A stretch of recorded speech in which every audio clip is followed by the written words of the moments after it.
এরাও শত্রু, মুখোশের আড়ালে। তুই কিন্তু মাত্রা ছাড়িয়ে যাচ্ছিস সুমিত। বেশ করেছি, মাত্রা ছাড়িয়ে গেছি। আমি যা খুশি তাই করবো, তুই কি করবি বল? হ্যাঁ, আমার বউয়ের সঙ্গে আমি নাচবো, তোর কি মনে আছে? মনে আছে? নাচো তো, নাচো নাচো নাচো নাচো নাচো না। আমি তোকে আবার বারণ করছি সুমিত। না, আমি নাচবো। আমার ধৈর্যের কিন্তু একটা সীমা আছে, আর আমার ধৈর্যের বাঁধ ভেঙে গেলে তোকে কিন্তু পস্তাতে হবে। কেন তুমি এরকম করছো অভিব? আচ্ছা আচ্ছা, এটা একটা নির্ভেজাল পার্টি। বাবা তো আমাদের পারমিশন দিয়েছেন। বাবা পারমিশন দিয়েছেন এখানে এখানে দাঁড়িয়ে মাতলামি করতে? অভিব, জিজ্ঞেস করে আসবো আমি বাবাকে? না, বাবার কাছে জিজ্ঞাসা করে কোনো লাভ নেই।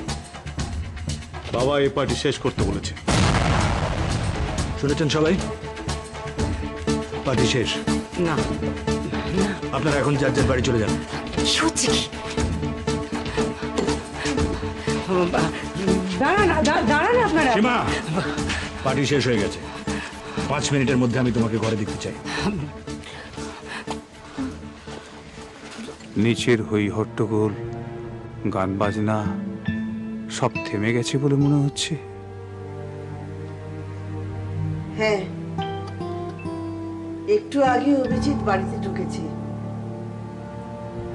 বাড়ির এই অবস্থা দেখে সীমাকে এক ধমক দিয়েছে, তারপর গান বাজনা বন্ধ করে বাকি সবাই যারা ছিল তাদের বাড়ি থেকে বার করে দিয়েছে। কিন্তু দেখো, কাল সকাল হলেই ওরা আবার শুরু করে দেবে, আবার শুরু করে দেবে। আরতি, এখানে তো খাবার দাবার কি হচ্ছে? বাইরের কেউ আসবে?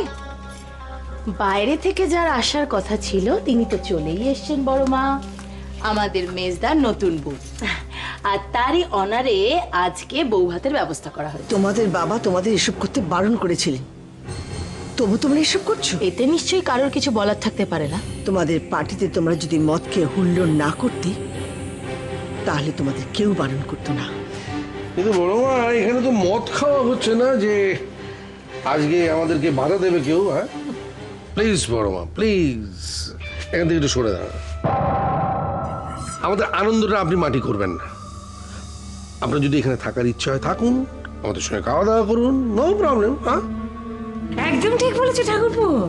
এখন তো বড়দের আশীর্বাদ করা দরকার ওকে। বড় মা, বড় মা আপনি বসুন তো, বসুন, ওকে প্রাণ ভরে আশীর্বাদ করুন। বসুন বড়দি। হ্যাঁ হ্যাঁ, রাখো রাখো রাখো। যে এ বাড়িতে অভিশাপ নিয়ে ঢুকেছে তাকে আমরা কি আশীর্বাদ করব বড় বৌমা?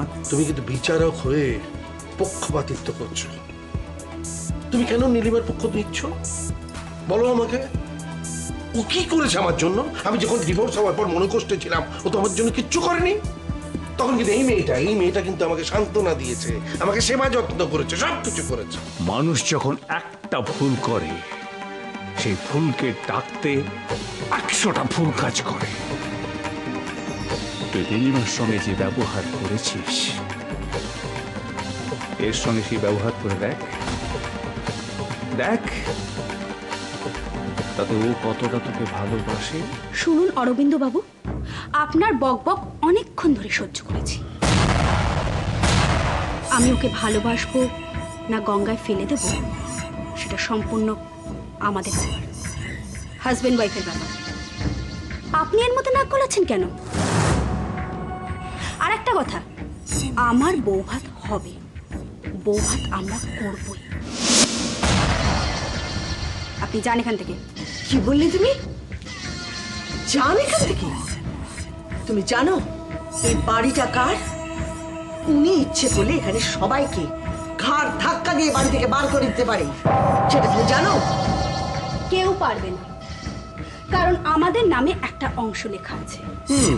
আমাদের এই বাড়ি থেকে কেউ পার করতে পারবে না, কেউ না, এই বুড়ো হাবড়াটাও নয়।